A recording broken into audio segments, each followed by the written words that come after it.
Ya bafowethu, ngangivele ngengizwe ngilungu uba umSuthu. Hayi, cabanga nje ngiya kwi-interview sengifaka isudu bese ngiphatha ingubo phezu kwesudi. Ngiya emshadweni ngifaka isudu, phatha ingubo ngiyalala ngiyingubo.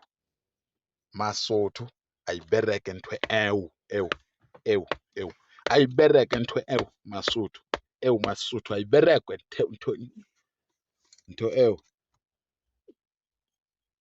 Ngeke ngize ngisikhulume isiSuthu mina. Ngiyayimagina sengithi dijo. Hayi, dijo. Akibereki. Hayi MaSotho ntho ewu ewu ayibereke. Please. Uyaphi emshadweni nengubo?